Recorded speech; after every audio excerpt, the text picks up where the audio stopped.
presentes aqui ontem, né, e hoje também, para esse nosso evento. E gostaria de saudar também, primeiro talvez me apresentar, porque nem todo mundo me conhece, né, todo mundo conhece a professora Lígia, o professor Halley, mas eu estou aqui também ajudando no evento. Eu sou a professora Júlia Matei, da Unifor, do mestrado profissional em Direito e Gestão de Conflitos, tá? E aí tenho aí como colegas os outros organizadores. Além disso, queria aproveitar para agradecer, né, e saudar também os apoiadores aqui do evento, né, o Instituto Brasileiro de Direito Urbanístico, o Escritório de Direitos Humanos e Assessoria Popular Frei Tito de Alencar, o Najuc e o Caju da UFC, né, os nossos queridos alunos. Eu também sou egressa aí da UFC, há muitos anos atrás já, mas continua sendo a minha casa, apesar de atualmente eu estar lecionando na Unifor, né, que é essa outra instituição aí com brilhantes pensadores, dos quais estamos trazendo alguns hoje aqui para vocês, tá bom? Bom, hoje nós estamos falando aqui sobre os 20 anos do Estatuto da Cidade para a região Nordeste, né? Então, de onde viemos e para onde vamos. E o painel 6, né, é justamente sobre as questões ambientais. O título desse painel é Moradia, Meio Ambiente e Sustentabilidade, como a gestão urbana determina o direito à cidade, tá?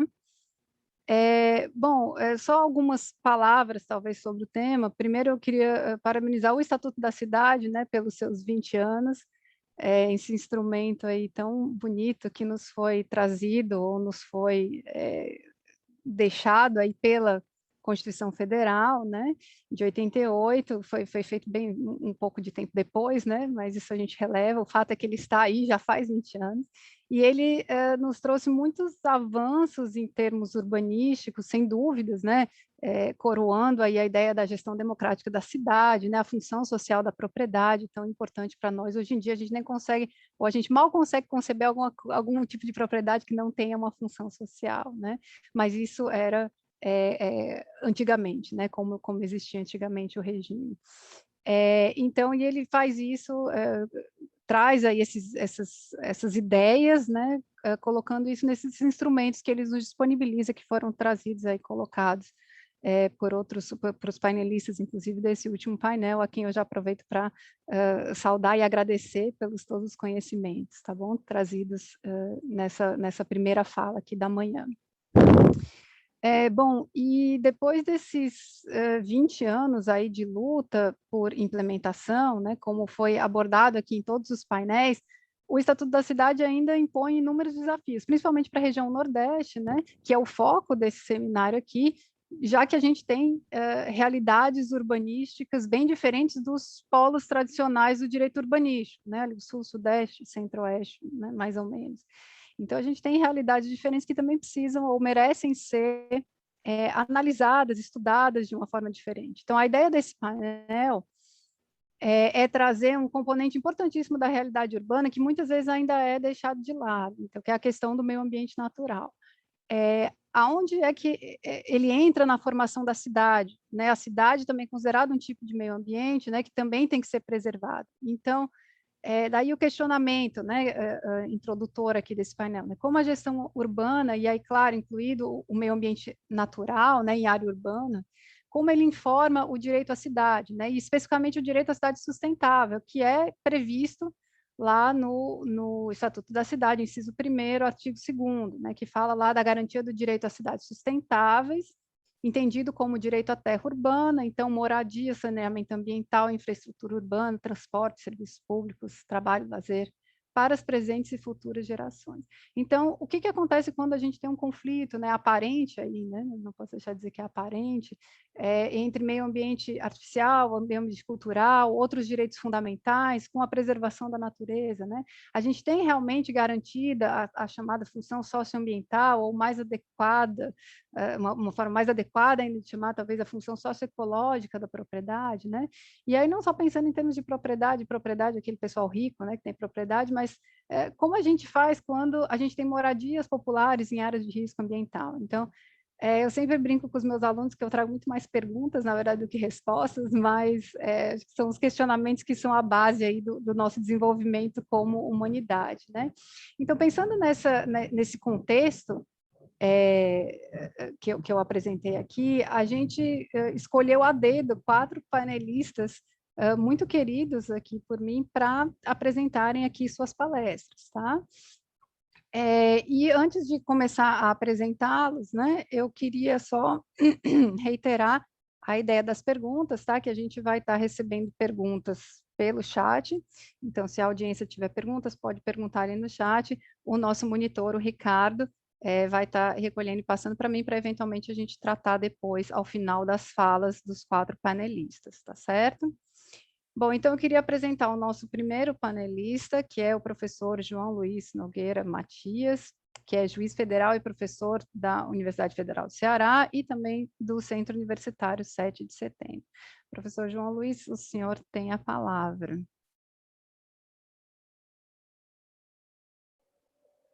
Bom dia a todos.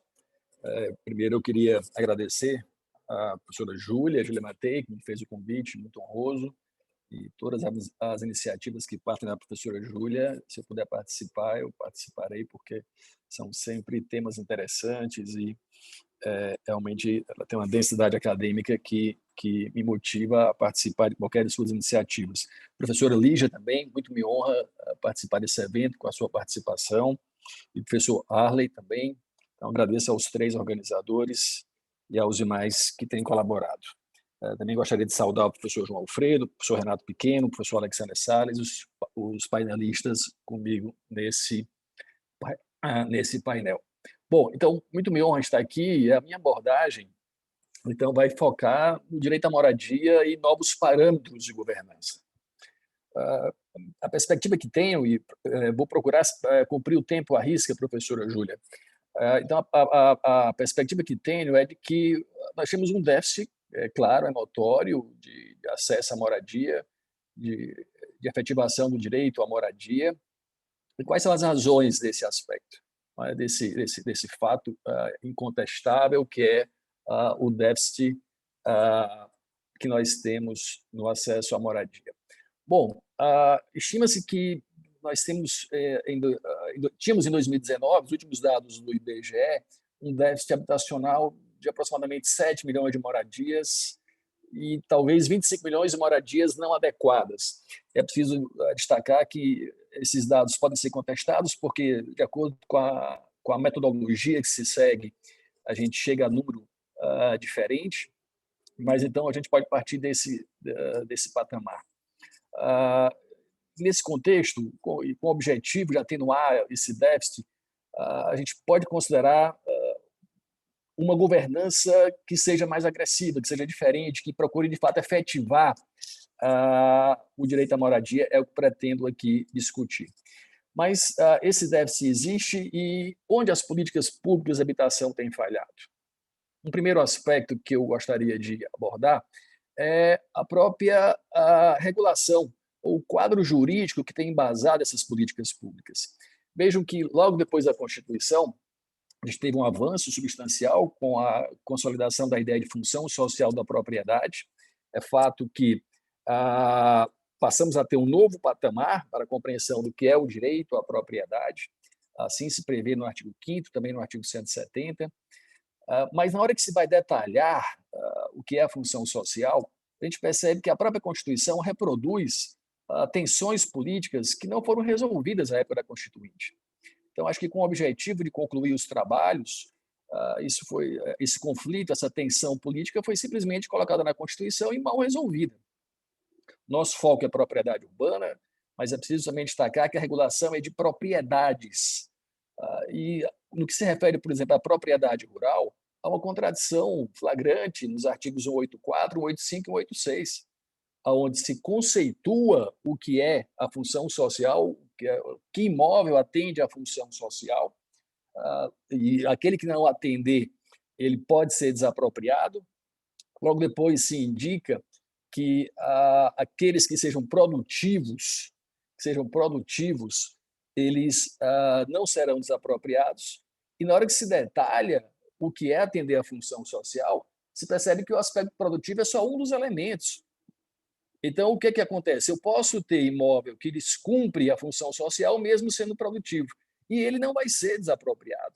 Então, me parece que a tensão política não resolvida na Constituinte está na Constituição e ainda hoje não foi resolvida passados 30 anos. E como tratou a Constituição a questão da propriedade urbana? Tratou de maneira formal, expõe no artigo 182 que a política de desenvolvimento urbano, que é o instrumento, cujo instrumento básico é o plano diretor, tem por objetivo ordenar o pleno desenvolvimento das funções sociais da cidade, garantir o bem-estar de seus habitantes e que a propriedade urbana cumpre a função social quando atende às exigências fundamentais de ordenação da cidade que consta do plano diretor. Então, transfere para o plano diretor o que é que significa cumprir a função social. Mas, olha, o que eu queria destacar é o seguinte, há uma supervalorização da propriedade funcionalizada em detrimento de outros institutos, como a posse, por exemplo. Então, as políticas de habitação, calcadas nessa nova compreensão do que é propriedade, e, repito, foi um avanço, sim, a funcionalização, as políticas que são baseadas especificamente no direito à propriedade, o que privilegiam a propriedade de imóveis, elas não são capazes de assegurar o direito à moradia. Não são capazes. É uma primeira observação que destaco. Bom, na sequência desse quadro jurídico, com a inclusão do direito à moradia como direito social na Constituição, em 2000, é fato que o direito à moradia ganha mais densidade jurídica e tende a ser concretizado por outros modos que não apenas o direito à propriedade.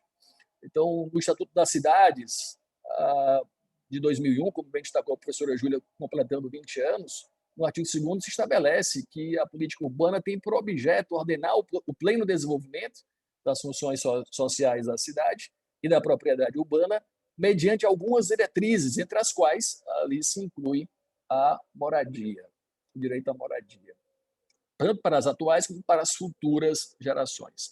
Então, dessa moldura decorre, me parece que a política urbana deve efetivar o direito à cidade, em cujo núcleo situa-se o direito à moradia. Mas é fato que, apesar do arcabouço jurídico que enseja a utilização de variadas ferramentas jurídicas, o déficit habitacional tem persistido. Então, nós temos já há 20 anos uma lei que detalha ou que permite, em tese, que essas políticas sejam mais efetivas e esse déficit não tem diminuído. E o que fazer? O que se pode fazer para diminuí-lo? Uma governança adequada. Uma governança adequada. E como tem sido a governança até agora? Entenda-se bem o que é que aqui sustenta que seja governança. O processo de tomada de decisão. Como é que tem sido o processo de decisão nesse âmbito? Tem sido, sobretudo, centralizada no âmbito do poder central, tem sido sem participação popular, tem sido sem coordenação de iniciativas entre o setor público e setor privado, e é focada na aquisição de bens, como destaquei, privilegiando a propriedade. Privilegiando a propriedade.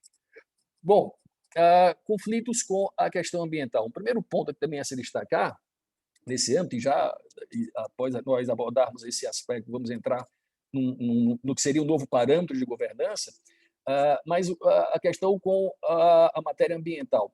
Um ponto é que é fato que desde 95, a partir de um acordo no Supremo Tribunal Federal, já não há mais dúvida que o direito ao meio ambiente sadio é um direito fundamental, é muito claro, mas não se pode defender, a não ser num plano utópico, que a proteção ao meio ambiente seja o núcleo central da nossa ordem jurídica. Quando se coloca no artigo 170 a proteção ao meio ambiente como um dos princípios que regem as regras do jogo ou a ordem jurídica do mercado, a gente percebe que, em verdade, na prática, não se tem prestigiado esse valor, a proteção ao meio ambiente, como um valor central. E temos gerado muitos conflitos, muitos conflitos. Então, a proteção ao meio ambiente muitas vezes fica relegada. O próprio conceito de meio ambiente na Constituição é contemplado em suas 4 vertentes, mas às vezes é contraditório, ou temos conflito entre os elementos que compõem o conceito de meio ambiente. Não é raro que haja conflito. O Supremo Tribunal Federal, há pouco tempo, teve que decidir entre o meio ambiente cultural, não é, e o meio ambiente natural, na questão das vaquejadas, por exemplo.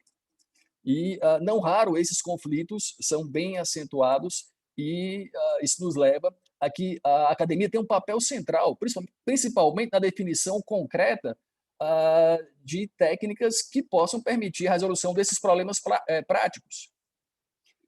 A professora Júlia citou uma expressão, função socioambiental, socioecológica. Me parece que um papel importante que tem a academia é definir com precisão esses conceitos. A função social ela é muito mais abrangente do que a função ambiental. Função ambiental contempla o meio ambiente em todas as suas facetas. É por isso que a gente tem visto mais recentemente, em acórdãos, pelo menos proferidos no STJ, a utilização da expressão função ecológica, em que o objetivo é proteger, de fato, o meio ambiente natural. Então, a compreensão exata desses conceitos, função social, função ambiental, função ecológica, é um papel que a academia tem e pode colaborar para a resolução desses problemas. Então, essa abordagem é mais genérica, mas é fato que a gente tem, em inúmeros casos práticos, o conflito que se dá entre a própria efetivação da proteção do meio ambiente no sentido natural, físico, ou, portanto, a função ecológica de um imóvel, e o direito à moradia. Então, temos as ocupações das lagoas, aqui em Fortaleza, tão frequentes, tão comuns, criando problemas que são levados ao judiciário com grande dificuldade de resolução. Mas, vejam, voltemos, então, à questão da governança. Que tipo de governança deveria ser adequada para tentar mitigar esses problemas e reduzir o déficit habitacional? Antes de entrarmos na governança, ainda queria tratar um ponto mais específico. É que vivemos num momento, no que se refere à urbanização, um processo de grande transformação. A urbanização que induz a formação de metrópoles, em verdade, vem perdendo força, de maneira mais específica, nas 2 últimas décadas do século passado, isso tem se acentuado. Então, a dispersão das pessoas e das atividades econômicas implode o que se entende como urbano e a própria região metropolitana. Então, nós temos hoje, em verdade, uma dispersão que conforma uma vasta região com influências policêntricas.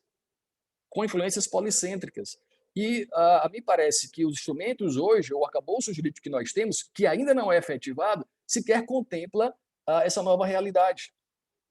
Realidade que decorre do fato de que o capitalismo se emancipa do nacional.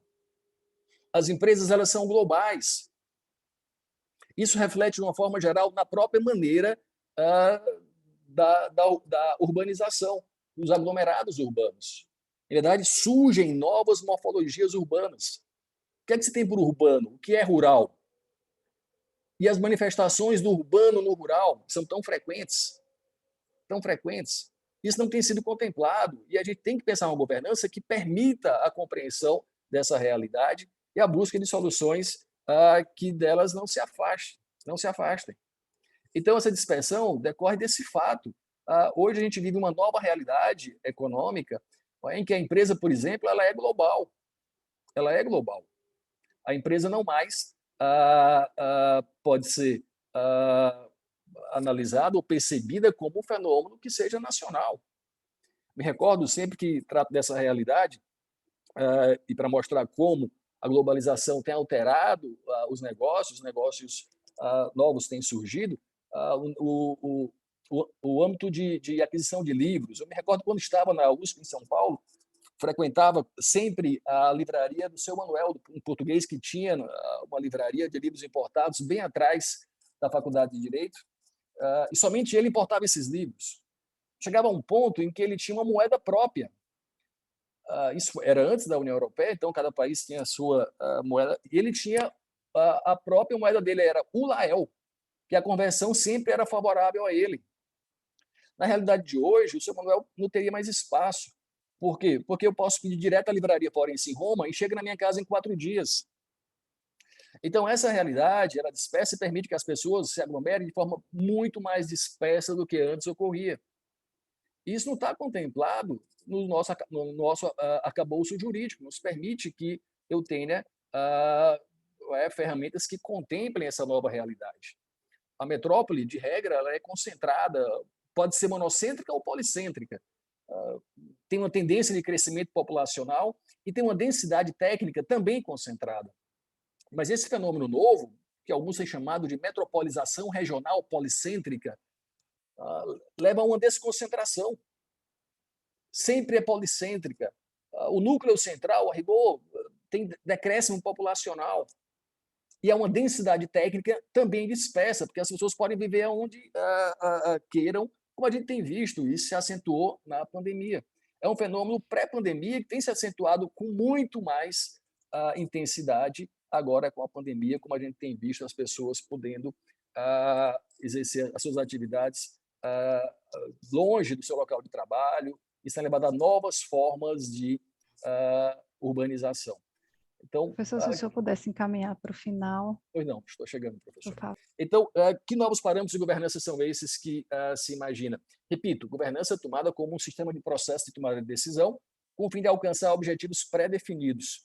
Essa governança ela há de ser organizadora, há de assumir o papel de coordenação da política pública.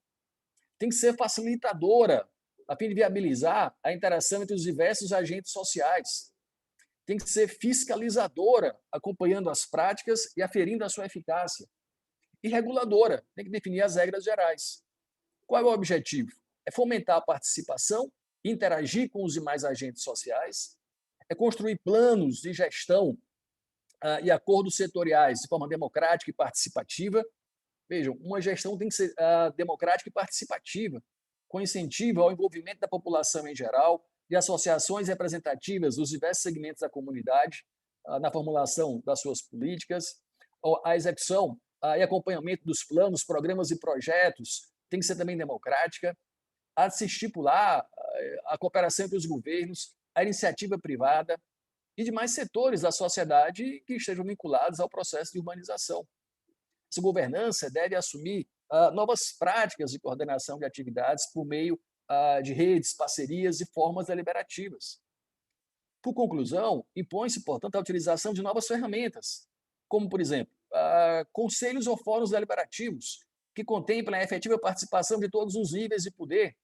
E a gente já tem, em outras áreas, conselhos efetivos que funcionam, ou fóruns que funcionam. Eu posso citar o que é criado na Lei da Pequena Empresa, em que você tem 2 fóruns, um para analisar os aspectos tributários da incidência da Lei da Pequena Empresa e um que objetiva incentivar ou facilitar a criação de novas empresas.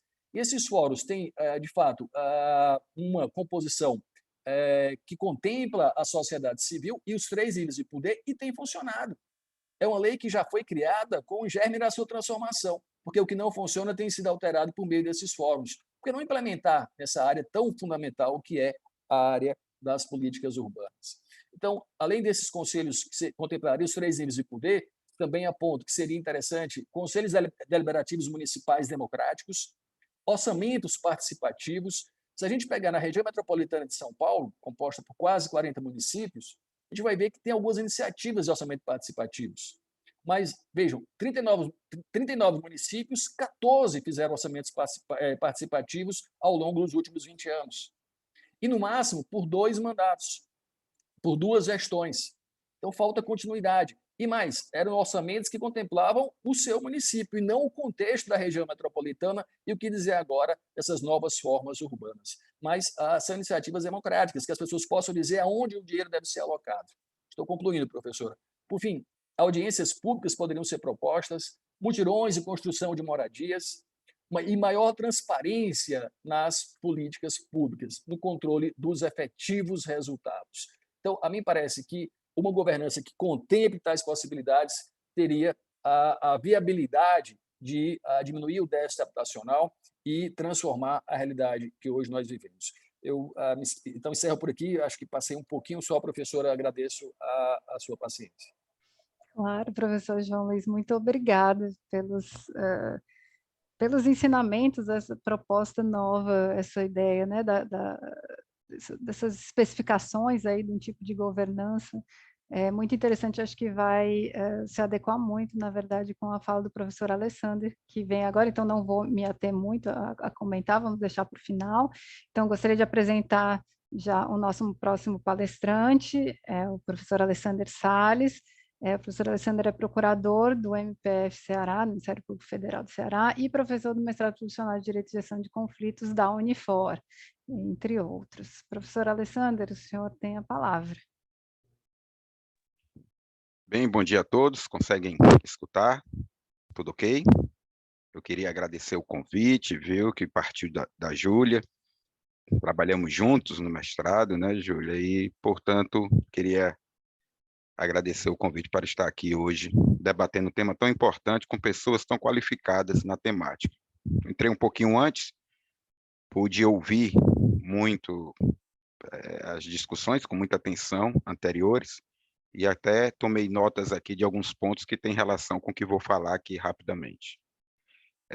Na verdade, ao ouvir a fala do professor João Luiz, eu fiquei pensando se a gente não teria era combinado antes, porque a minha fala parte justamente de onde ele terminou. Ele terminou no modelo de governança e a minha fala parte, na verdade, tem por objetivo, na verdade, chamar a atenção para um instrumento que pode ser utilizado com muita eficiência para a gestão adequada de conflitos urbanísticos. Na verdade, é um instrumento que foi criado para este tipo de conflito.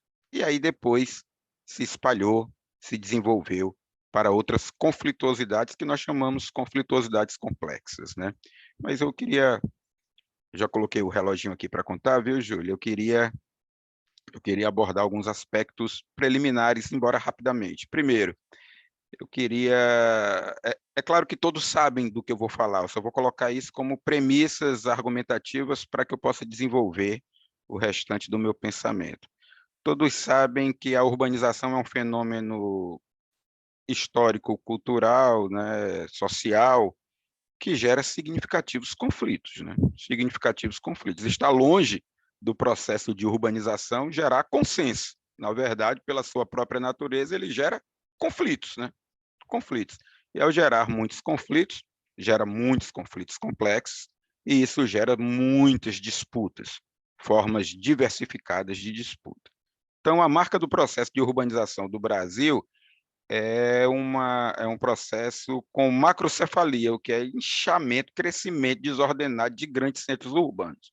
Essa é a marca do nosso processo de urbanização, né? Diminuição das populações em municípios menores, né, em localidades menores, e o inchamento, né, um grande crescimento de populações em áreas urbanas mais atrativas, né? Isso impõe algumas perguntas quando você contrapõe esse processo de urbanização em larga escala com o meio ambiente, né? O meio ambiente, principalmente o meio ambiente natural. As perguntas fundamentais, no meu modo de ver, são são as seguintes: existe conflito imutável entre cidade e meio ambiente?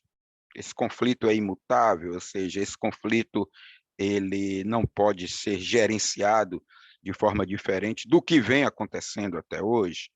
As cidades, segunda pergunta, as cidades causam mais prejuízo ao processo de distribuição justa de bens ambientais, ou ao contrário, elas conseguem equacionar de forma satisfatória esta relação de distribuição de bens ambientais? E, em terceiro lugar, quais são os agentes ativos que atuam a favor e contra a sustentabilidade nesse processo de urbanização? Quais são os agentes mais ativos desse processo e que atuam a favor e contra a sustentabilidade? Na verdade, no final de tudo, eu fiz aqui uma síntese para dizer que os conflitos urbanísticos eles, na verdade, são conflitos de interesse sobre a dominação do território urbano. Essa dominação, na verdade, tem por finalidade estabelecer relações de poder, que são relações hierárquicas.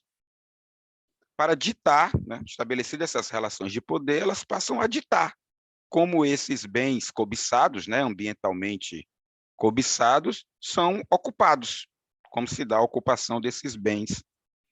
E como nós já vimos, eu estava ouvindo aqui a voz do Rogério Costa anteriormente, quando eu entrei ele estava falando, como nós já vimos, todos nós sabemos, esta apropriação, essa utilização desses bens ambientais relevantes no processo de urbanização, ela é profundamente desigual, né? Ela é profundamente desigual no que diz respeito à repartição dos mecanismos que geram custos e benefícios. Isso também nós já sabemos, e muitos sabem mais do que eu sobre isso aqui, porque atuam diretamente nesta realidade. Então, é uma utilização profundamente desigual, geradora de conflitos complexos, mas eu quero lembrar também que o fato de gerar conflitos não significa dizer que esses conflitos gerados têm uma carga só negativa, né? Existem aspectos positivos nisso, existe um aspecto de mobilização da sociedade, de reivindicação de direitos, de busca de governança, de alteração desse processo, mas essa conflituosidade do processo de urbanização, ela é crescente, ela é inevitável. O que pode ser melhorado, e aí é onde eu entro na minha fala, que eu acho que pode ser melhorado, é o processo de gestão dessa conflituosidade. E aí eu acho que está o grande problema. É o processo de gestão dessa conflituosidade, na minha visão, onde reside o grande problema. Nós temos instrumentos legais, é mais uma característica nossa, e nós nos desincumbimos muito bem dessa característica no Estatuto das Cidades há 20 anos. Ou seja, nós estamos há 20 anos com uma legislação que é adequada, sob o ponto de vista normativo. Há uma legislação que, quando foi feita, era muito avançada, e uma legislação que, como é característica própria nossa, além de ser muito boa no plano normativo, é quase ineficaz do plano real. Ou seja, existe muita dificuldade de implementação dos instrumentos efetivos de controle urbanístico do Estatuto das Cidades. No plano real é isso que acontece. Ou seja, e por que isso acontece, na minha visão? Porque toda essa conflituosidade gerada não alcançam os instrumentos que estão no Estatuto da Cidade, porque o processo de gestão dessa conflituosidade é absolutamente sempre adversarial e que não entrega como resultado nada de eficiente. Não existem conquistas significativas nesse processo capaz de alterar todo esse processo de urbanização desigual, profundamente excludente, e, portanto, nós temos uma legislação que tem instrumentos eficazes, mas que não são adequadamente efetivados, não são adequadamente efetivados. Então, é necessário estabelecer uma discussão sobre a forma de gestão desses conflitos. A forma de gestão desses conflitos. Eu estou com a tela aberta aqui, eu vou no Estatuto das Cidades, e eu tirei aqui apenas 2 dispositivos. Um dispositivo diz que toda política urbana deve estar submetida a uma gestão democrática por meio de participação da população, de associações representativas dos vários segmentos da comunidade, na formulação, execução e acompanhamento de planos, programas e projetos de desenvolvimento urbano. Diz mais, que deve haver cooperação entre os governos, a iniciativa privada, os demais setores da sociedade no processo de urbanização, em atendimento ao interesse social. E diz mais, quando fala no plano diretor, o Estatuto diz claramente, fala da elaboração do plano, fala da fiscalização, da implementação do plano pelos poderes legislativos e executivos de todas as esferas, principalmente da esfera municipal, e aí diz que deve ser garantida a promoção de audiências públicas, debates com a participação da população, de associações representativas de vários segmentos da comunidade, a publicidade dos documentos e informações produzidos e o acesso de qualquer interessado aos documentos e essas informações. E para garantir uma gestão democrática, como o professor João Luiz colocou, o Estatuto da Cidade diz que devem ser utilizados os seguintes instrumentos: órgãos colegiados de política urbana, nos níveis nacional, estadual e municipal, debates, audiências e consultas públicas, conferências sobre assuntos de interesse urbano nos níveis nacional, estadual e municipal, iniciativa popular de projeto de lei de planos, programas e projetos de desenvolvimento urbano. Então, o que é que você tem aí? Você tem uma estrutura normativa propícia para uma boa gestão, para um bom modelo de gestão, como colocou o professor João Luiz. Mas você não tem efetivação de toda essa estrutura normativa, porque você não tem esse modelo de gestão atuando. E por que você não tem esse modelo de gestão atuando? Porque falta o procedimento. Então, minha fala aqui é para chamar atenção sobre o procedimento. Eu vi o Rogério falar, eu acho que não foi o Rogério, eu acho que foi o Marcelo, quando eu entrei ele estava falando, e eu vi ele falar no seguinte, olha, quem está operando no campo jurídico tem que ter criatividade, para construir as alternativas para que os instrumentos jurídicos disponíveis possam se efetivar. E ele está correto, ele está certo. Então, é por isso que no nosso programa da Unifor, nós temos incentivado a criatividade para encontrar soluções para problemas complexos. E existem procedimentos próprios para isso, já desencadeados em vários lugares do mundo. O mais adequado, na minha visão, é um procedimento muito pouco desenvolvido no país, muito pouco estudado no país, sob o ponto de vista da sua metodologia, da sua implementação, da sua normatização. O índice é quase zero de estudo desse instrumento, que é a construção de consenso. Construção de consenso é um instrumento efetivo de gestão de conflitos complexos. Foi desenvolvida nos Estados Unidos para gerir conflitos urbanos, embora depois tenha se estendido para outros conflitos ambientais de outra natureza e para os conflitos complexos em geral, mas foi desenvolvido, inclusive, por um urbanista, professor Lawrence Susskind, do MIT e da Escola de Gestão da Universidade de Harvard. E foi desenvolvido justamente para isso, para estabelecer um procedimento que possa garantir a efetivação de todos esses instrumentos de participação que estão aí no Brasil descrito no Estatuto das Cidades, né? Então, só para ter uma ideia, os pressupostos deste procedimento são os seguintes. Primeiro, se existirem grupos ou organizações representadas, é necessário deixar clara a responsabilidade no processo de tomada de decisão para os representados e para todas as partes envolvidas no processo. Segundo, as partes só devem iniciar o diálogo quando todos os envolvidos se identificarem, definirem sua missão, fixarem uma agenda de trabalho e as regras que seguirão no processo. Terceiro, todos os grupos interessados devem coletar informações sobre o conflito ou sobre os conflitos existentes, que sejam aceitas como confiáveis por todo o grupo, mesmo que sobre elas existam interpretações distintas. Quarto, a solução buscada por todos, né, pelo grupo, deve acarretar para todos uma situação melhor do que se não tivessem encontrado essa solução. Ou seja, não se busca aqui uma solução perfeita, mas uma solução de melhoria que contemple naquele dado momento o interesse de todos.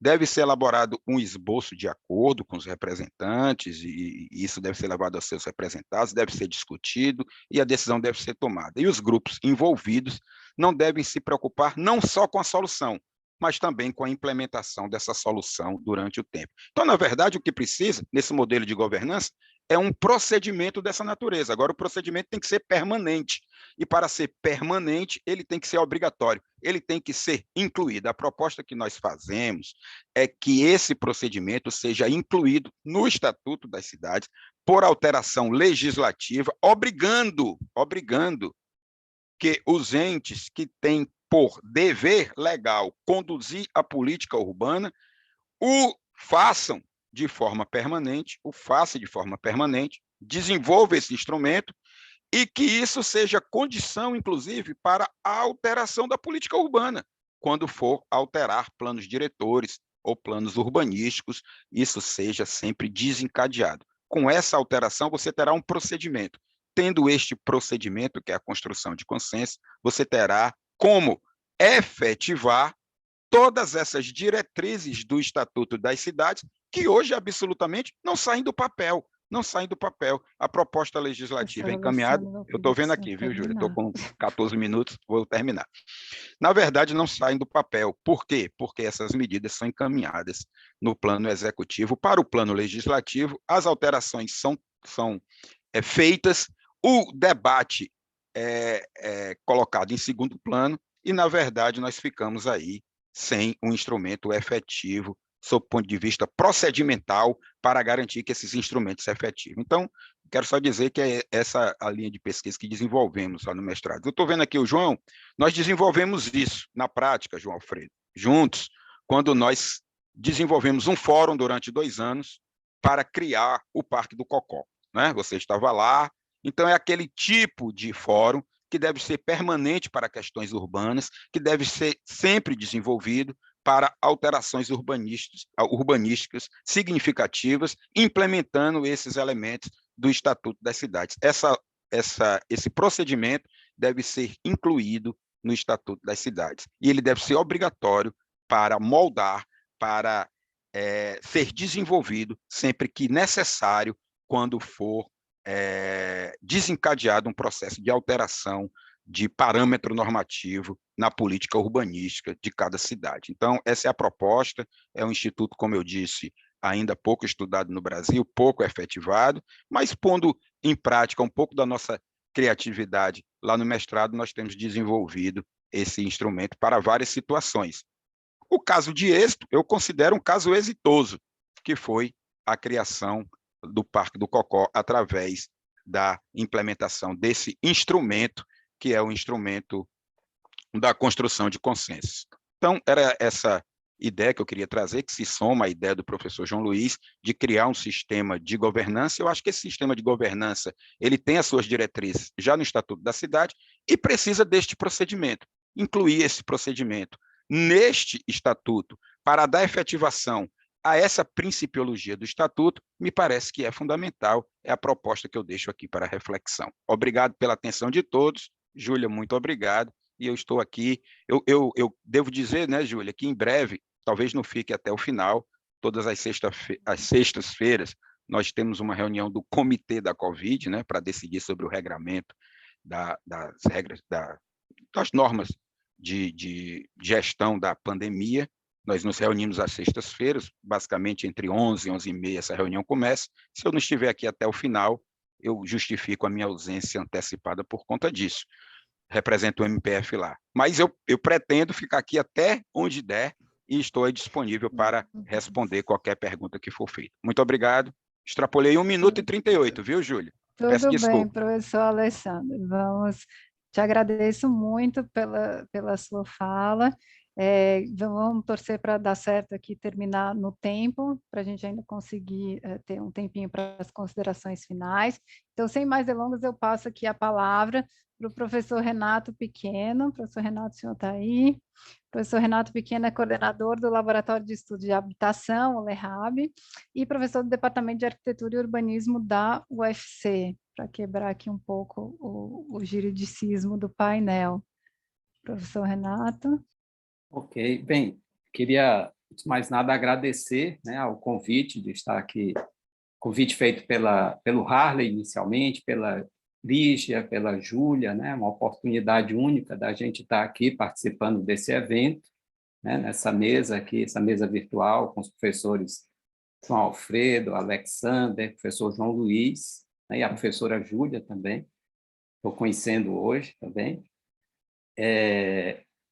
É um enorme prazer estar aqui, ao mesmo tempo, né, especialmente assim, por essa trajetória. Né? Na verdade, no meu caso, o Estatuto da Cidade, eu acho que são 22 anos, são 20 anos de comemoração da sua aprovação, mas eu lembro, assim, a minha primeira participação em relação ao Estatuto da Cidade, eu lembro ainda em 1999, quando o deputado Inácio Arruda promoveu pelo Brasil afora uma série de debates sobre o conteúdo do Estatuto da Cidade, ainda enquanto um projeto de lei. Na época, por exemplo, ainda havia um capítulo específico sobre as metrópoles. Mas, diante de todo esse debate, ao longo do qual foram incorporados vários instrumentos, ao passar por várias capitais, várias cidades brasileiras, houve a possibilidade de estar incorporando muito da realidade da urbanização brasileira e do problema habitacional, que é algo que é fundamental para uma lei como essa, né? Para que não enfrentar o problema habitacional e urbano do Brasil de uma maneira paulistanocêntrica ou carioca, como costuma muitas vezes essas coisas acontecerem. E ao longo me lembrando, né, assim, rapidamente, também eu acho que tem um destaque especial para mim. Na época eu era colaborador do Ceará Periferia, eu ainda não estava na universidade, mas foi uma época muito interessante também para eu ter contato com o Caju, com o Najuc, com o Saju, né, que eram 3 grupos de extensão da UFC e da Unifor, que foram extremamente importantes nas campanhas que foram conduzidas para disseminar um debate, uma discussão, buscando fazer com que a lei do Estatuto da Cidade pegasse.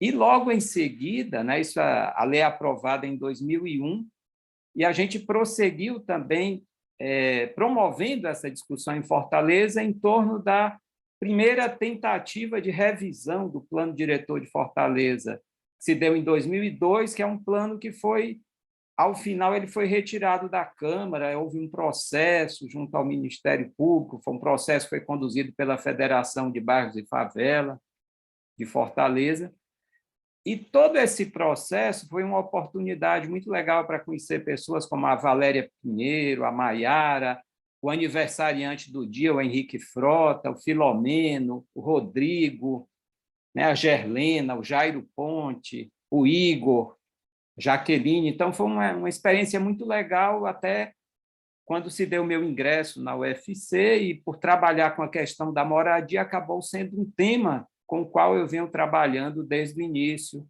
do meu ingresso na UFC e podendo acompanhar também as campanhas iniciais que foram promovidas pelo Ministério das Cidades, em torno da campanha dos planos diretores participativos, né, de várias vezes que esse debate foi trazido à Fortaleza.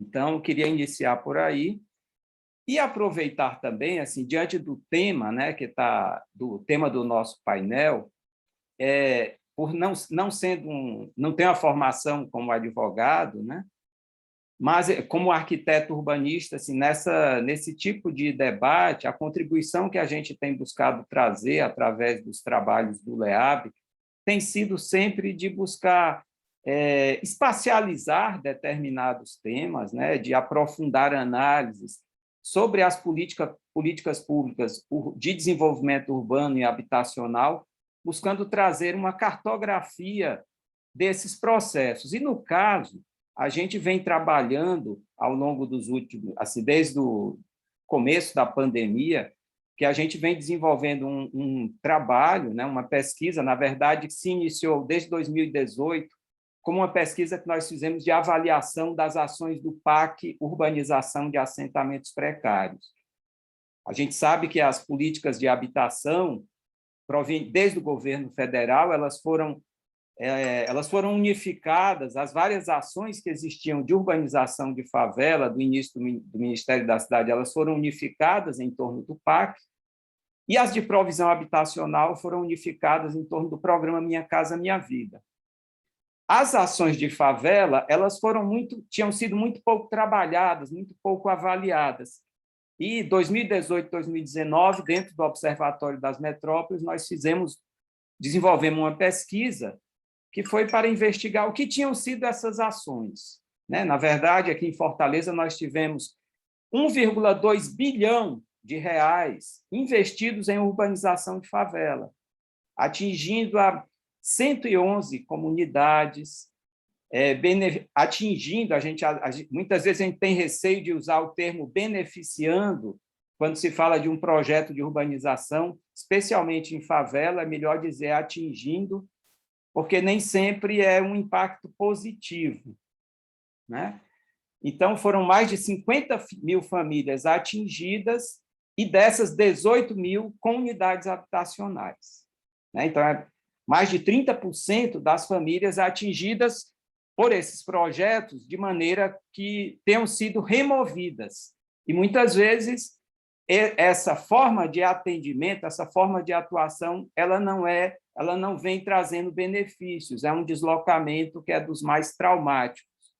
Então, é em torno dessa questão que eu organizei aqui uma apresentação para a gente observar que nós temos, na verdade, uma prática de urbanização de assentamentos urbanos precários em Fortaleza, que é marcada pela remoção e o reassentamento distante. Isso faz parte da trajetória das políticas habitacionais de urbanização de favela em Fortaleza. Eu vou pedir licença aqui a vocês para compartilhar essa tela.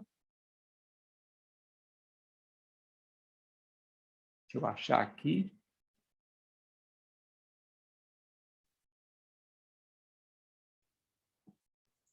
Professor Renato, é um botãozinho. Ah, pronto. Pronto.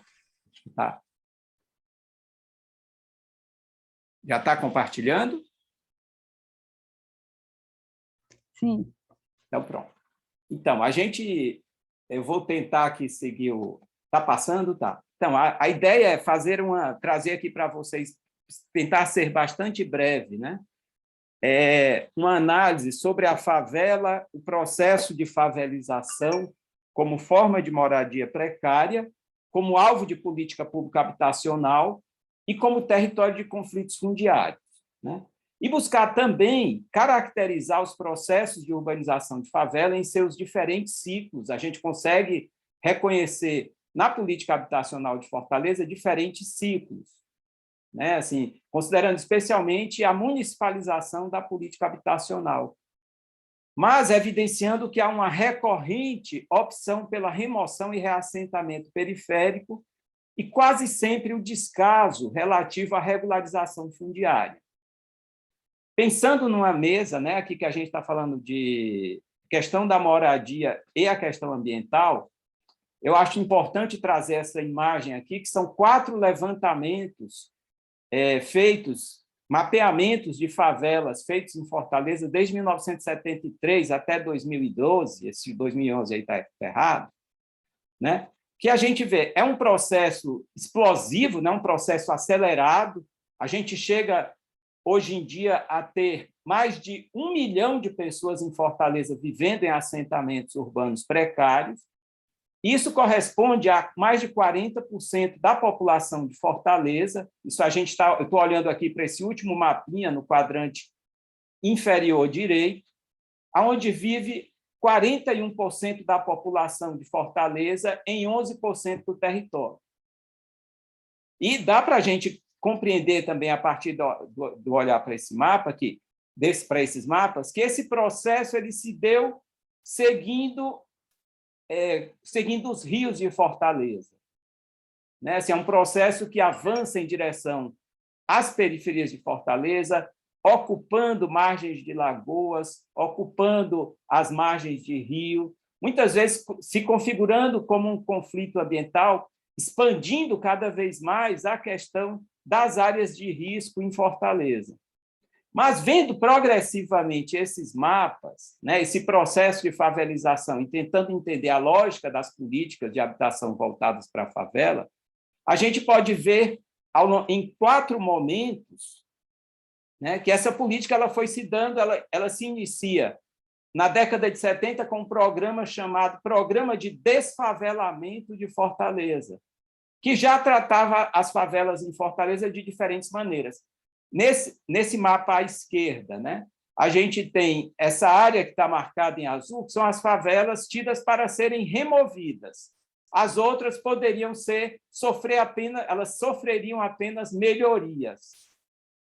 E as remoções, elas tenderiam a se dar em grandes conjuntos periféricos, que, na verdade, foram poucos que foram realizados, mas que foram deslocamentos periféricos para áreas como o Conjunto Palmeiras, como o Conjunto Marechal Rondon, né? Que, inclusive, são áreas que até hoje não foram regularizadas, porque não é apenas a regularização fundiária de favelas, mas também a regularização fundiária dos conjuntos habitacionais para onde as famílias são deslocadas. Ali a gente estava falando, nós estávamos falando de quando a cidade tinha apenas 81 favelas e 205 mil habitantes nessas favelas.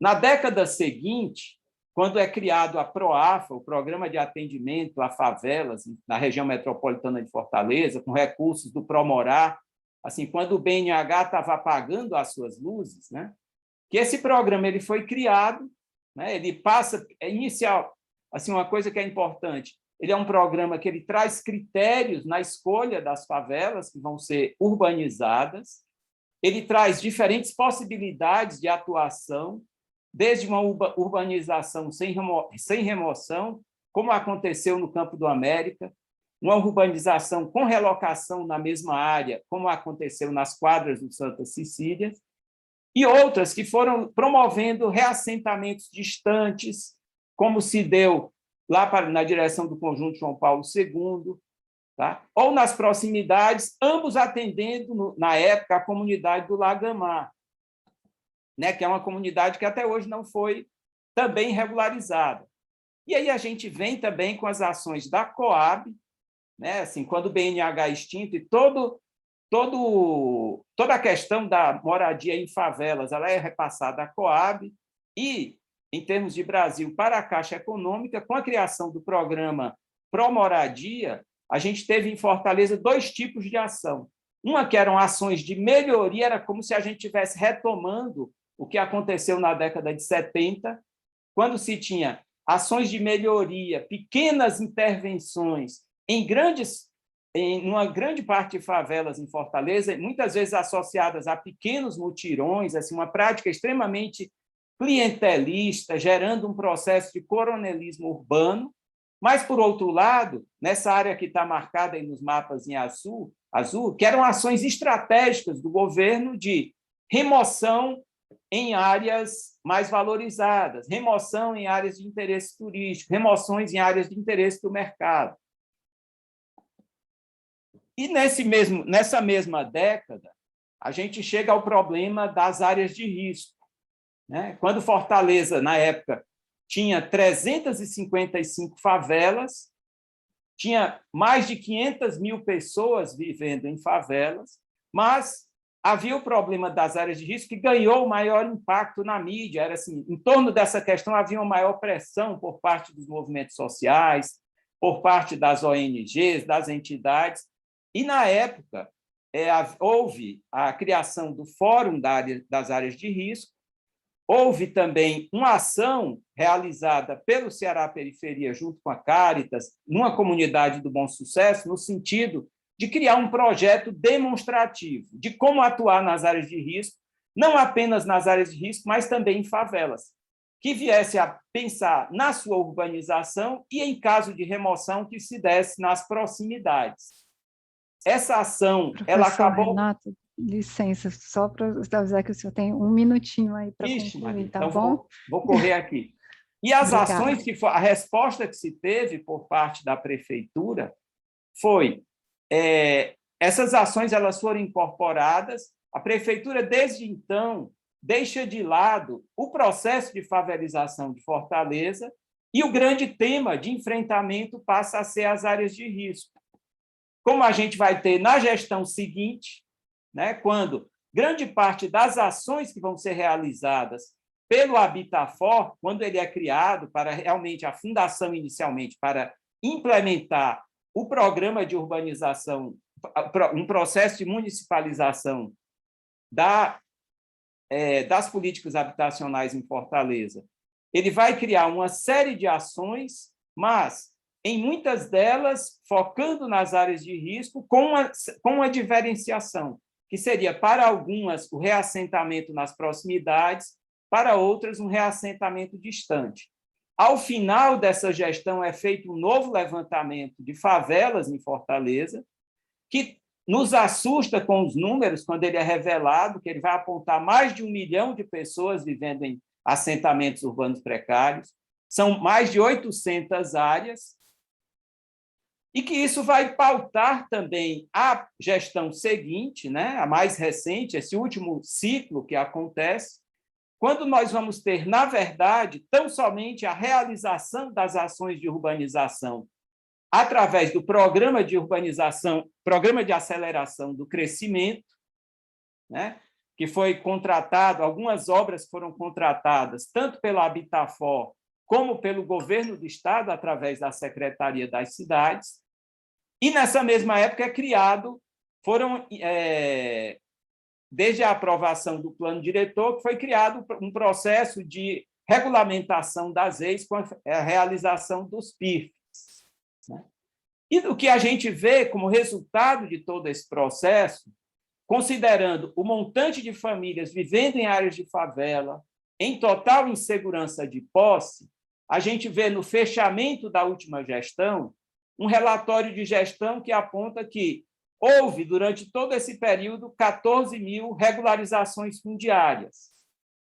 mas que, na verdade, são regularizações fundiárias associadas não a favelas, em sua maioria, mas a regularização fundiária de conjuntos habitacionais.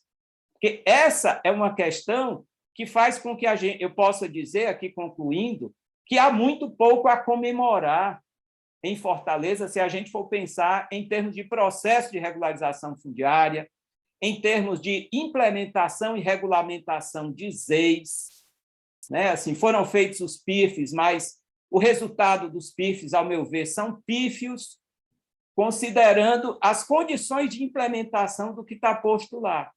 E a gente fecha essa comemoração trágica do Estatuto da Cidade, vendo esse mapa aqui que soma os assentamentos urbanos precários de Fortaleza e os casos de remoção em Fortaleza realizados nos últimos 10 anos. Ao mesmo tempo que a cidade tem 843 assentamentos precários, ela tem 340 marcações de remoções e ameaças em Fortaleza. Esse conflito está cada vez mais evidente. Essas que, às vezes, chega-se até a chamá-las de remoções convencionais, mas são terríveis, porque são casos de remoção diretamente associadas a conflitos fundiários, tá? Realizadas pelo Estado, mas muitas vezes atendendo a interesses privados. Eu fico por aqui. Desculpe o tempo que eu passei, Júlia. Professor Renato, muito obrigada pelas suas considerações, por ter trazido essa pesquisa aí tão importante para nós, que também tem muito a ver com o que foi discutido aqui ontem, né, no nosso seminário. Sem me estender muito, eu vou passar a palavra, então, ao nosso último palestrante desse painel, que é o professor João Alfredo Teles de Mello. O João Alfredo é presidente da Comissão de Direito Ambiental da OAB e professor de Direito Ambiental do Centro Universitário 7 de Setembro. Professor João Alfredo, o senhor tem a palavra. Bom dia a todos, a todas e a todos, né? Eu quero muito agradecer também esse convite que me foi feito, né, por 3 pessoas de formas diferentes, né, que estão nessa organização, Harley, a Lígia, minha querida amiga, e aí a professora Júlia, né?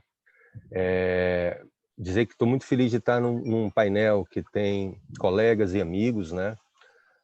Professor João Luiz, né, colega lá da Unicef, professor Alexandre Salles, né, colega do COEMA, do Fórum do Cocó, que foi uma experiência muito importante que ele já relatou, né?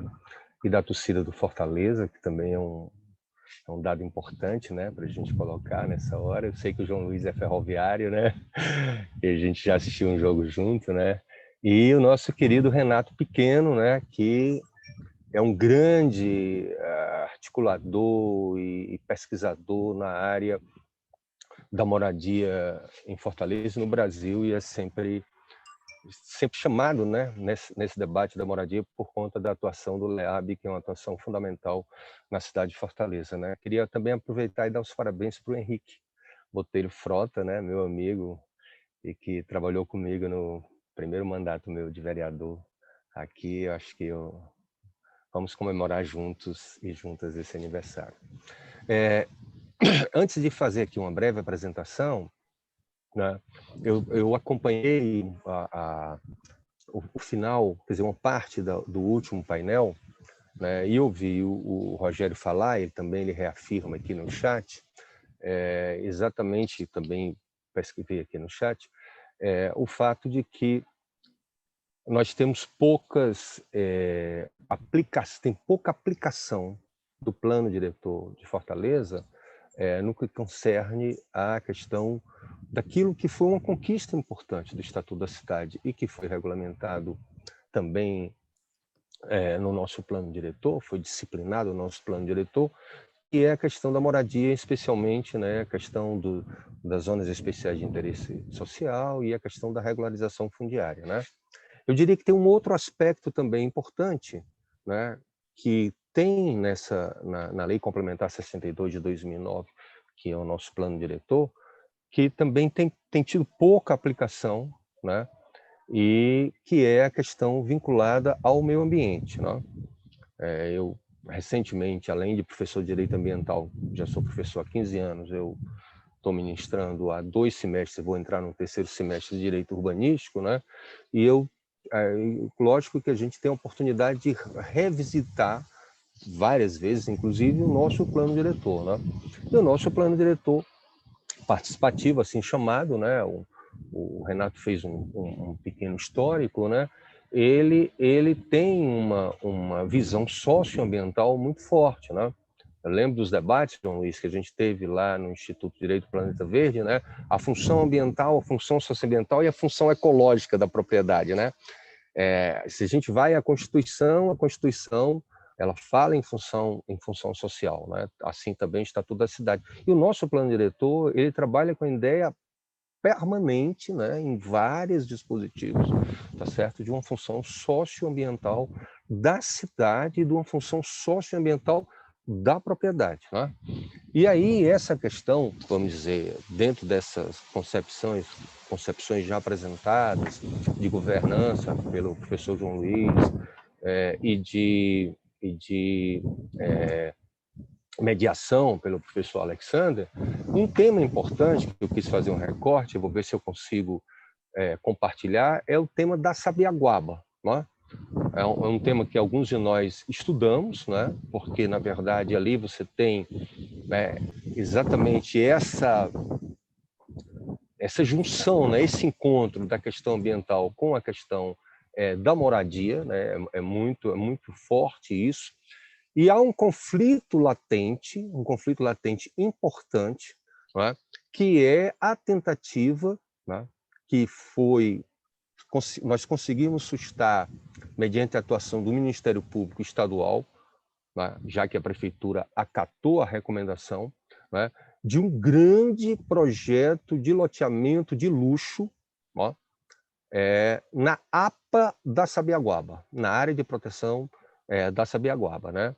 De um grande empreendimento lá naquela área, que a APA ela vai corresponder, na área de proteção ambiental, ela vai corresponder à ZIA, né? A Zona de Interesse Ambiental, no macrozoneamento ambiental da cidade de Fortaleza. Por sua vez, né, o Parque Natural Municipal das Dunas da Sabiaguaba, tá certo? Ele traz uma semelhança, né, uma equivalência a o Parque Natural Municipal. Ele está no plano diretor como uma zona de proteção ambiental, uma ZPA específica, né, que foi criada. Então, há uma proteção interessante, né, que se dá tanto no aspecto, vamos dizer, a gente poderia dizer, de uma dupla afetação, tá certo? Tanto no aspecto, vamos dizer, dos decretos, né, assinados pela então prefeita Luiziane Lins, criando essas 2 unidades de conservação, como no aspecto que foi incorporado, né, ao próprio plano diretor. Vou ver aqui se eu consigo aqui abrir aqui. Tá aparecendo para vocês? Parece que ele vai começar aqui a compartilhar. Tá, pronto, deu certo. Pronto, então eu vou fazer o seguinte, eu vou minimizar aqui, né? Você vai ter que me avisar, Júlia, no som, tá certo? Na medida em que eu estou com a tela, então, quando eu estiver perto de terminar, você... Na verdade, a apresentação é grande, eu vou tentar resumir, porque o tempo é bem curtinho. Sim, por favor, professor. Tá certo, não se preocupe. Quando você me disser, eu vou pedir para você me avisar com 5 e com 2, tá certo? De encerramento, tá certo, tá? Pronto. Então, eu estou colocando aqui esse aspecto, né, ligado ao... Bora ver se a gente consegue. Ele tá lento, né? Ele não está... Não, ele tá Não, mas é porque eu estou tentando parece que tá passar normal. e não estou conseguindo, sabe? É que talvez colocar no formato de apresentação ali no PowerPoint embaixo. Aqui na Pronto, agora passou.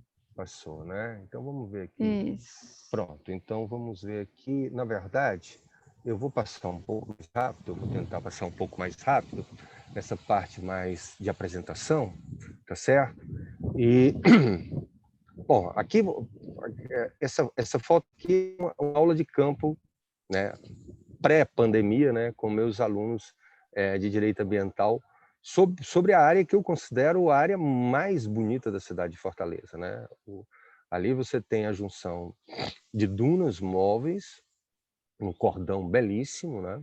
Que inclusive se movimenta sempre em direção à estrada, né? Então a imprensa fala assim, a duna invadiu a estrada. Sim, essa estrada milenar, né? Foi invadida por essa duna que surgiu no ano passado, né? Aí você tem aí também essas que os moradores chamam de baixas, né? Que são essas lagoas interdunares, um pouco mais à frente o Oceano Atlântico, e aqui, não está aparecendo na foto, por trás é o próprio Rio Cocó, né? Bom, então, muito rápido, né? É essa junção da legislação ambiental e da legislação urbanística que eu quero apresentar, né?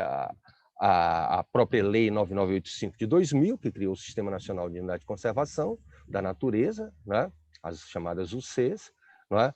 Nós temos dois tipos, né? Dois grandes grupos, as unidades de proteção integral e as unidades de uso sustentável, né? Proteção integral, o próprio nome está dizendo, ela é preservar a natureza, na medida do possível, na sua integridade, né? Admitido apenas o uso indireto, né? Ou seja, aquele que não envolve consumo, coleta, dano ou destruição, e as unidades de uso sustentável, né? Que ela procura compatibilizar, né? A utilização de recursos naturais, né? Com a preservação ambiental, né? E aí vai nos interessar, nessa nossa apresentação aqui, dois tipos desses 7 tipos de unidade de conservação. O Parque Nacional, que quando é municipal se chama Parque Natural Municipal, que é uma unidade de proteção integral, e que é exatamente que ele tem, evidentemente, que como objetivo a preservação, né, dos ecossistemas de grande relevância ecológica e beleza cênica, né, a realização de pesquisas científicas, né, e tem esse aspecto, né, o desenvolvimento de atividades de educação e interpretação ambiental, de recreação em contato com a natureza e de turismo ecológico. Isso é muito importante, porque isso é uma forma, evidentemente, de ganhar, vamos usar essa expressão, a população para a proteção desses importantes ecossistemas, né? Então, apesar do seu nome ser Parque Nacional, quando são criadas pelo município, são chamados de Parque Natural Municipal. Nas unidades de uso sustentável, estou indo rápido aqui para a gente chegar lá na Sabiaguaba, nós temos mais 7 tipos, né? Proteção integral 5, uso sustentável 7. A primeira delas é a área de proteção ambiental, a APA. Eu diria que dos 12 tipos de unidade de conservação, ela é a mais, aspas, frouxa, ela é a menos restritiva, exatamente porque, né, na sua conceituação, ela tem ocupação humana, né, e ela, portanto, procura fazer, né, como unidade de uso sustentável, né, essa vinculação, né, essa junção entre o bem-estar das populações humanas e a proteção, né, da biodiversidade, né? Disciplinar o processo de ocupação e assegurar a sustentabilidade dos recursos naturais, né? Bom, essa foto é interessante, pessoal, porque depois a gente vai apresentar uma foto do plano de manejo. Professor João Alfredo, 5 minutos. Nossa Senhora, vamos lá. Nossa. Então, nós temos essa foto, né, que é a foto da grande duna, né? E aqui a ocupação, né, ao redor, porque, na verdade, esse parque, tá certo?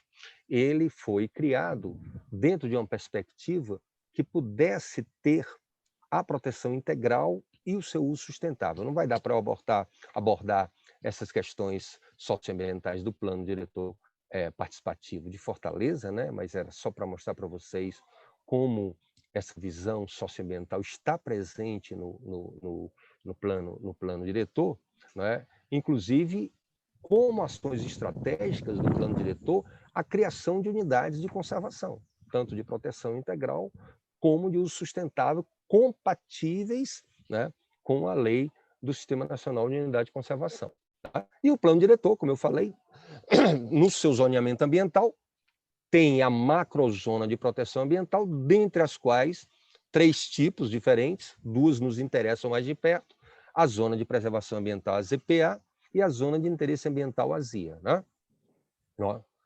Aqui é o Ronieli, o pessoal conhece, né? Lá da Sabiaguaba, com a Luísa, filhinha dele. Né? E aí, então, nós temos a criação dessas 2 unidades de conservação por 2 decretos da então prefeita Luiziane Lins. Né? O Parque Natural Municipal das Dunas, com área de 467,6 hectares, né? Que é de preservação de ecossistemas naturais, né? E a APA da Sabiaguaba, maior, né, uma área de 1.009, quase 1.010 hectares, né, que tem nos seus objetivos a proteção da vegetação do complexo litorâneo, tá certo? E eu acho importante isso, né? Melhorar a qualidade de vida da população residente e preservar as culturas e as tradições locais. Isso é muito importante, porque nós estamos tratando daquilo que se chama, pelo decreto 6040, decreto federal, de populações ou comunidades tradicionais. São comunidades pescadoras que têm características muito próprias, né, que especialmente a comunidade da Boca da Barra, né, em Sabiaguaba, né?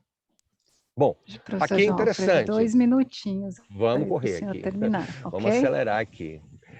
Eu estou aqui na Serra, então o meu ritmo está um pouquinho mais lento, eu peço Vai desculpa dar a certo, vocês. vai dar certo. Vai dar certo, exatamente. Então vocês estão vendo aqui o plano de manejo do Parque da APA de Sabiaguaba, né? E essa imagem, ela traz, né, esse desenho, que foi um desenho muito interessante, porque a Unidade de Proteção Integral das Dunas, ela é de proteção integral, óbvio, e, na verdade, a APA, ela funciona como uma espécie de uma grande zona de amortecimento. Né? Interessante isso, né? Porque, na verdade, eles, no plano diretor, né, o legislador, no plano diretor, ele trouxe para dentro do plano diretor aquilo que estava no decreto, portanto, dando um status maior de proteção, não é? Inclusive definindo que as 2 unidades de conservação, elas interessam, né? Elas são consideradas, perdão, patrimônio público municipal. Tá? E esses aspectos que estão no decreto e também na Lei Complementar 62, né, que tratam da qualidade de vida da população residente, né, mediante orientação e disciplina das atividades econômicas locais, e da preservação das culturas e tradições locais, foi importantíssimo para barrar esse empreendimento na APA, esse grande empreendimento, né, a que eu estou me referindo. Por quê? A parte, do ponto de vista do plano diretor com relação à ZPA, ela tá muito clara, porque ela traz nos seus parâmetros índice de aproveitamento básico 0, aproveitamento máximo 0 e, claro, a taxa de permeabilidade 100%, né? Não sendo nem permitido o parcelamento. Isso no Parque Natural Municipal, que corresponde à ZPA, que é a Zona de Preservação Ambiental, tá certo? E as diretrizes, elas estão na própria lei, como se refere, né, o parágrafo 2º do artigo 66. Já na ZIA, há uma abertura, né, certo? Exatamente em função da possibilidade dessa ocupação e dos próprios parâmetros, tá certo? Que estão previstos no artigo 77, tá certo? De que pudesse haver, né, esse tipo de construção. Né? Na verdade, o que o Ministério Público considerou, né, a partir, inclusive, de uma provocação que nós fizemos pela comissão, aqui é a imagem do próprio plano diretor no que se refere a Sabiaguaba, no que se refere a essa questão da Sabiaguaba, é que um grande projeto dessa monta, tá certo, voltado para, né, a residência de classe média alta, ou seja, de incorporando, inclusive, esse patrimônio ambiental do ponto de vista de uma visão privada, ela efetivamente ela não estaria consoante nem com relação ao que está determinado no decreto, tá certo, de criação da APA, nem tampouco com relação, né, ao plano diretor de Fortaleza. Portanto, eu penso, e eu já vou concluir, Júlia, que eu sei que nós estamos vivendo um período de muitos retrocessos, né? Eu sei e concordo com a crítica que efetivamente, tá certo, os principais instrumentos, tanto do ponto de vista social como do ponto de vista ambiental, né, que estão no plano diretor, não foram, em sua grande maioria, cumpridos, mas é importante se buscar uma interpretação que favoreça esse aspecto socioambiental, porque ele é, eu diria que a espinha dorsal do plano diretor participativo de Fortaleza, da Lei Complementar 62, de 2009, é essa visão socioambiental. E eu não tenho dúvida que no processo de revisão serão as mais atingidas, né, pelos interesses do grande capital imobiliário, tanto do ponto de vista da ocupação dessas áreas, né, como do ponto de vista de conflitos, como que a gente sabe que existe na Vila Vicentina, onde há um interesse imenso, né, de liberar aquela área de ZEIS, né, para a construção, ou agora, como eu me referi, com relação à APA da Sabiaguaba. Eu entendo, portanto, que revisão não significa que se tem que fazer uma nova legislação. Rever, para mim, é olhar novamente, é inclusive ter capacidade de analisar o que é importante se manter, né, e que foi aplicado, se manter e que necessita ser aplicado, tá certo? E se reformar. Essas propostas apresentadas, e aí eu já concluo, pelo professor João Luiz e pelo professor Alexandre Salles, no que tratam a governança, no que trata a participação popular, no que trata a mediação de conflitos, seria algo importante a se garantir, porque efetivamente isso pode ser a solução, tá certo? Para se, vamos dizer, resolver esse conflito aparente entre a questão social e ambiental. É isso, Júlia. Peço desculpas aí se passei um pouquinho do tempo, né, e corri um pouquinho na minha fala, mas agradeço mais uma vez e estou à disposição de todos e de todas. Muito obrigada, professor João Alfredo. Eu que peço desculpas já a todos os palestrantes por os terem interrompido, né, nas suas colocações, é só realmente pela questão do tempo, infelizmente. Temos esse tempo limitado. Por isso mesmo, eu nem não vou me aprofundar em termos de perguntas, eu gostaria só de fazer uma provocação de uma forma geral, né, que ligue aí talvez a fala dos 4 palestrantes, para vocês fazerem as considerações finais. Enfim, eu pediria que também num tempo bem rápido, já que nós já estamos invadindo aqui o próximo painel, eu diria 1 minuto, se possível, tá? Mas eu acho que o que a gente escutou em comum, né, com todas as considerações, foi a questão cerne aí do Estatuto da Cidade, que é a participação popular, né?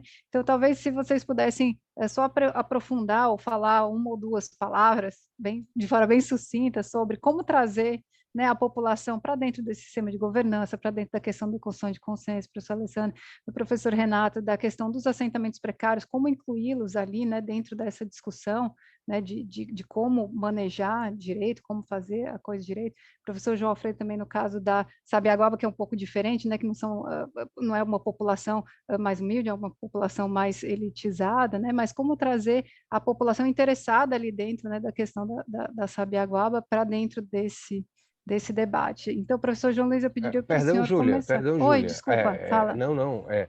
As comunidades atualmente, em sua grande parte, que moram no Sabiaguaba, as atuais, entendeu?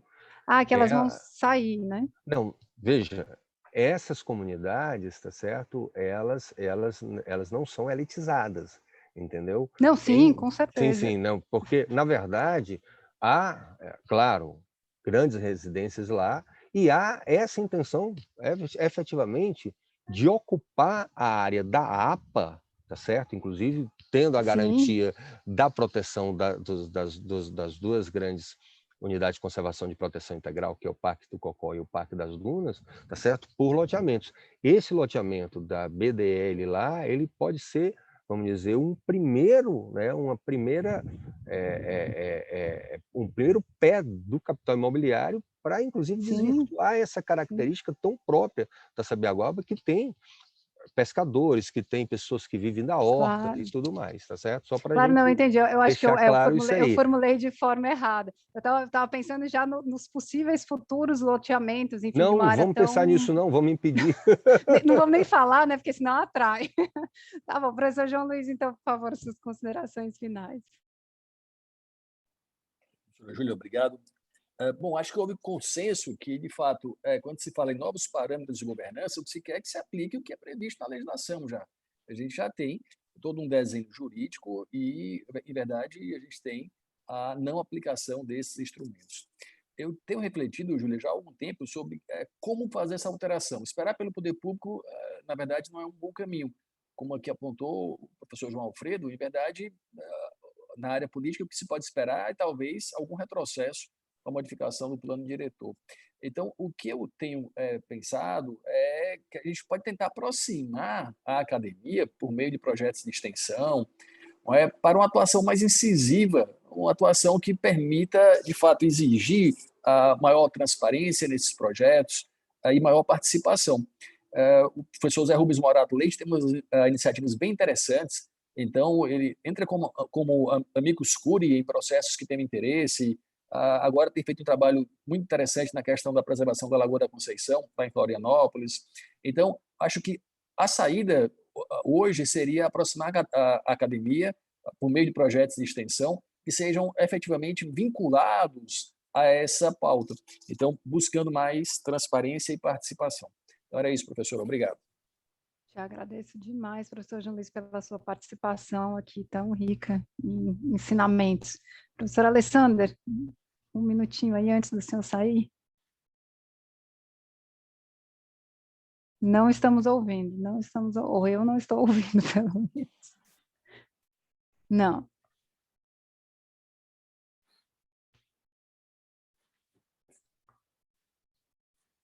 Ainda não. Não. Oi? Oi, agora sim. Pronto. Desculpa aqui, acho que deu um probleminha aqui. Mas eu queria só agradecer a oportunidade, tive sorte, né, de dar tempo de ficar aqui até o final e deixar o recado de que eu acho que nós podemos aperfeiçoar. Até no plano municipal, sabe, João, eu acho que nós poderíamos inovar. Na própria Câmara Municipal poderia sair um projeto de lei colocando o instrumento da construção de consensos como condicionante para as alterações no plano diretor. Já seria um avanço significativo e nós poderíamos ter que desenvolver esse instrumento toda vez que fôssemos alterar essa legislação. Aí teríamos um instrumento participativo, um instrumento democrático, onde todas as pessoas deveriam ser convocadas, né, todos os interessados, as instituições interessadas, convocadas para discutir essa situação. Na verdade, se colocasse no Estatuto das Cidades, melhor. Mas eu acho que até no plano local nós podemos inovar e colocar isso como um mecanismo de atuação. Acho que é um caminho que pode ser trilhado para podermos ter mais efetividade nesses instrumentos de gestão urbanísticos que estão bem tratados no Estatuto das Cidades, né? Então, fica esse recado aqui. O professor João Luiz falou dessa interseção com as universidades. Nosso programa lá, né, Júlia, está aberto. Nós temos um laboratório de gestão de conflitos onde nós trabalhamos essas inovações e podemos, então, fazer propostas também, inclusive fazer essa relação com o poder legislativo, né? Poder legislativo, inclusive municipal. Então, fica aqui, eu agradeço muito obrigado pelo aprendizado que vocês me propiciaram hoje pela manhã e agradeço e estou disponível. Se algum dia tiverem interesse em discutirmos mais sobre a própria construção de consensos, eu estou aqui porque acho que é um instrumento adequado para tirarmos do papel esses mecanismos de gestão urbanística que estão lá no Estatuto da Cidade. Obrigado. Muito obrigada, professor Alessandro. Obrigado pela participação. Professor Renato, as suas considerações finais. Bem, nós tivemos pelo LEAB uma experiência de, a partir de três projetos de pesquisa consecutivos que a gente trabalhou com pesquisação, né? Eram projetos apoiados pela Fundação Ford, que um dos objetivos é que houvesse uma incidência política da pesquisa. E chegou um momento que nós estivemos como representantes da UFC em 3 conselhos, chave para o que a gente está discutindo aqui, que foi a CPPD, que é uma burla feita pela prefeitura, que não cria o Conselho Municipal de Desenvolvimento Urbano e mantém uma estrutura totalmente errada, que promove a aprovação de vários projetos especiais, de vários problemas que essa comissão vem trazendo. O outro foi o Conselho Municipal de Habitação Popular e a Comissão das Ex. Então, assim, nós participamos desses 3 processos ao mesmo tempo. Então, assim, foram formas totalmente diferentes não de participação, mas de condução dos processos. E o que mais chamou a atenção, assim, que na verdade era aonde mais não se debatia, mas onde se tinha mais interesses, né, naquela mesa, que era o da CPPD, né, que é onde a gente via, assim, os processos eles já chegavam totalmente resolvidos. A gente sabia, assim, existe o conselho, mas na verdade existe um pré-conselho quase, existe uma reunião que viabiliza, por exemplo, nas reuniões participava uma consultoria do Sinduscom, né, que era uma ex-secretária de Meio Ambiente, que era consultora. Então, assim, muitas vezes a gente participava desses conselhos e via assim, que eram jogos de cartas marcadas, né? Então, eu creio que uma atuação bem mais incisiva passou-se a ter com o apoio do Ministério Público, com o apoio da bancada de esquerda que se tem aqui em Fortaleza, assim, que conseguiu promover esse debate, assim, não é por falta de tentativa dos movimentos sociais de participar, a atuação da Frente de Luta por Moradia é cada vez mais evidente, e os projetos de extensão também que buscam contribuir.